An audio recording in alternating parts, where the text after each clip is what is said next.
Good morning, it's Joshua Taylor, Donald D. Taylor, coming to you this 9th day of July. Time is just going by so fast here. And this morning, well, in my time of intercession, the Lord gave me the go-ahead to release a message to you. I finished listening to Mike 444 on the fall of America, and you know, the writing is on the wall that America is going down and nothing can stop it. You know, our main priority at this point is to press into the Lord, to deepen our relationship with Him, because tribulation is coming for the saints.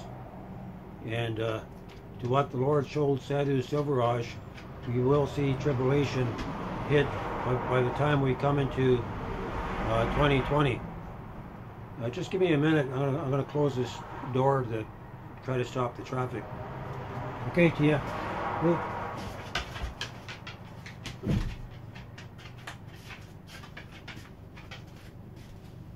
All right, that helps a little bit. And so on this wall behind me, this is where I'm going to start. I'm going to get 4 poster boards and set them up and put a frame around it. And by the 18th, I'm hoping to have the cross-sectional drawing done. But like I was saying, our first priority is to deepen our relationship with the Lord, to increase our time of intercession before the Lord, because that's how you raise your faith level, and to have the eyes of your spirit open. You know, if you spend time in intercession, like Sadhu was saying, you need to spend at least an hour a day if you want to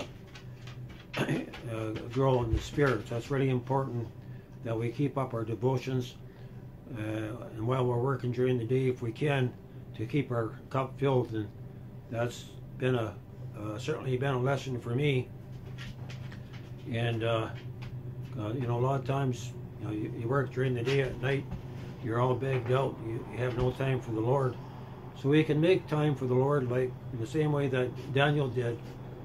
You know, come together during the day to read His Word and for prayer. And the spirit of intercession has been hitting me this morning, and just out of the blue, you know, it just hits you, and you have to press in through until the release comes.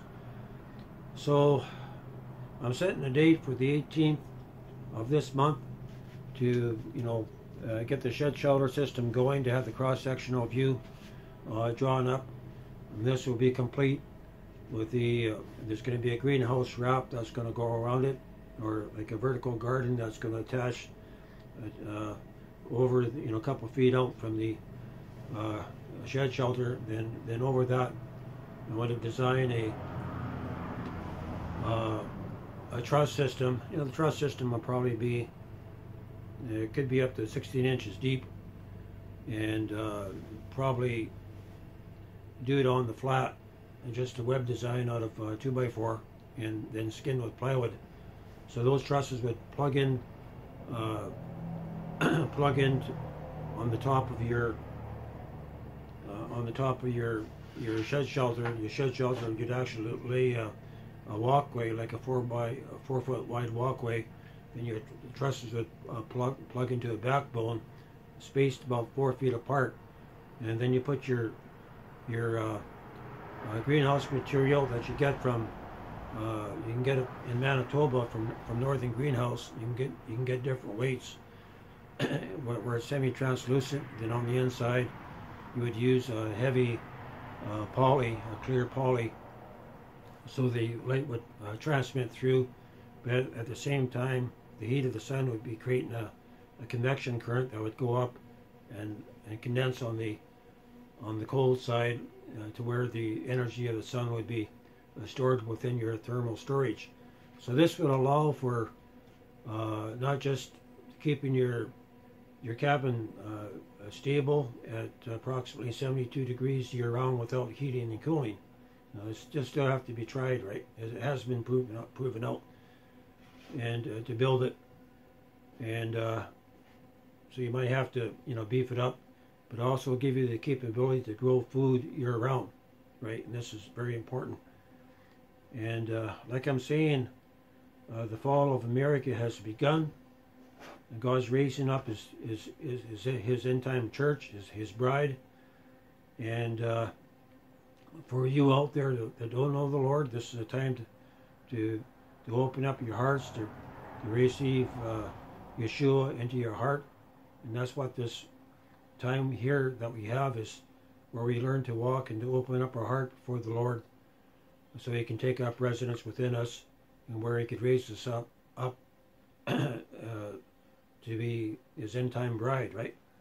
And to bring forth fruit. That's what it's all about. If you're not bringing forth fruit by the end of this year, God's going to lay the axe to the root of the tree, and He's going to cut off the dead branches.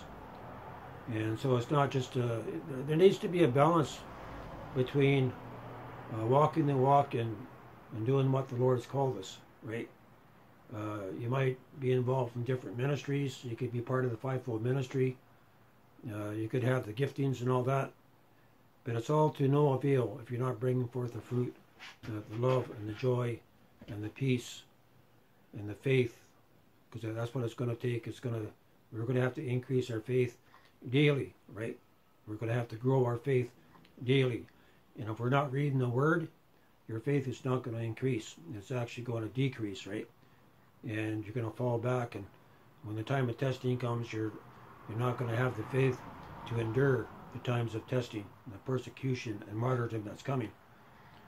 And so what the Lord's called me to do is to encourage you, but also at the same time to provide a means to the physical means for you to leave the cities, to get out of the cities, and to come together as a collective, to network together, to begin to design these end-time communities, or these Goshen camps, kingdom camps, kingdom camps for God's people. And it's not just for those who are come to a place of spiritual maturity in the Lord, those who are sold out, but it's also places where those who God would bring off, raise up from off the streets, a place where they can live and grow and be fed the spiritual manna of the Lord. And for those that are working that have no place, Walmart's is full of people that are living out of the vehicles. It would be a place for them, right? And so these refuge camps would be a place for those who God would call. You'd have those who are sold out. You'd have those that are coming into the Lord. And long as your heart is open to God, then you qualify. You qualify to be there. But you also need to make room for the stranger to come in. And but you need the tools in order to establish community, and that's what the Lord's raising me up for. So in the time coming, in the next couple of weeks, by the 18th, should have a presentation ready to be released. So just a basic rundown of the shed shelter system. There will be the floor system will be 16 wide by 24, and so that's your living area, and it would be set on a foundation. If you're going to put under floor storage, like maybe a 30-inch or 24-inch storage underneath the floor, then you're gonna have to increase the height of your interlocking floor system, right? So the trusses themselves, they would sit on your foundation. Then your floor would be inside the trusses, right? So your building would be 16 plus your trusses around 17 feet wide, and you would have the height going up on the sides. The sides would be at a bit of a pitch, not much, and then you would have your 60-degree peak, and that would allow you to add in a loft area, right? You would do that after the fact. So the 4 phases is first you build your foundation, you're going to have to know whether you want a carport or a shop or a cabin. So you make your first phase, your foundation, to accommodate what you want to do.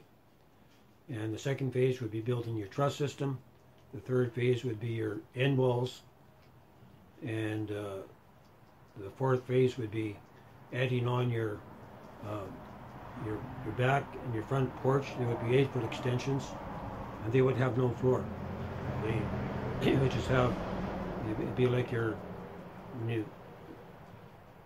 you could have your freezer and fridge and different stuff out there, but basically be walking in, and be walking in on the ground. You might have a place where you could stack and cut your wood. You have room to store stuff either underneath. So that would be your fourth phase, and your fifth phase would be to add in your loft area. So over top of both ends, you would have an 8x16 loft area. That makes room for your kids. So I want to do this as a business of the Lord. And so once I've got the cross section done, I can actually give you the material list for all 5 phases. It might end up being, maybe 6 or maybe different phases.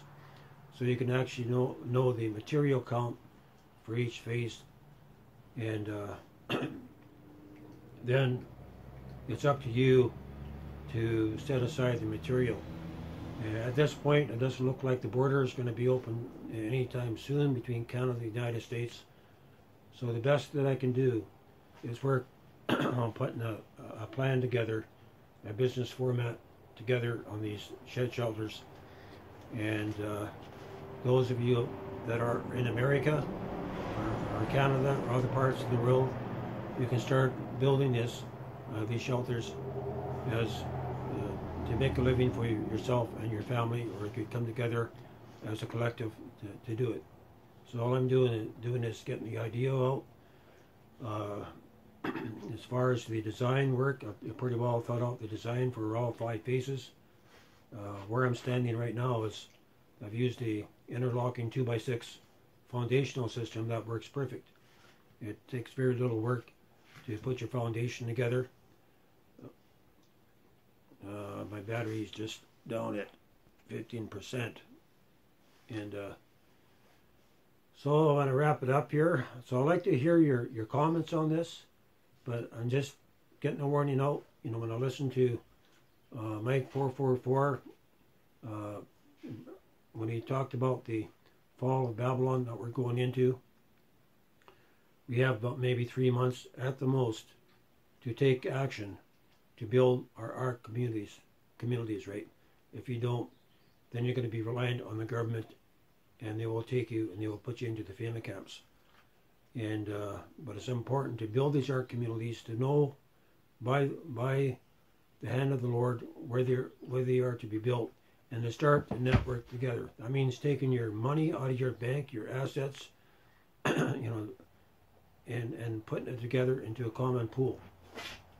You're going to have to learn to trust each other, right? That's the only way it's going to get done. Trying to survive on your own, you're going to become a target, right? But if you can actually get a community together of 6 families or more, then you have a chance. If you got a 5-acre plot, you could easily put 12 families there, 50, 60, 70, 100 people. And with these shelter systems, it allows you to do it in fast time. But we need to do something now. So we're just releasing this information. You need to pray about it, take it before the Lord. Maybe God's called you to be a martyr. Maybe it's called you to where, you're not up to snuff. Maybe you're a backslider. You're going to be handed over to persecution to be sifted, right? This is coming. We're all going to experience a time of persecution. And so we need to up our walk with the Lord. That's our first priority. Every time that we get up in the morning, we need to press into the Lord. make God our first and foremost. If you're not doing that, then God will put a fire underneath your feet, and you will be handed over for sifting, right?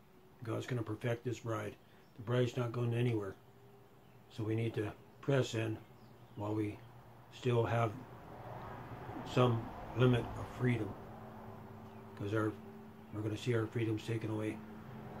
This is Joshua Taylor coming to you from here in Boston Bar, British Columbia, Canada. This is video 231 on the Exodus 2 live series.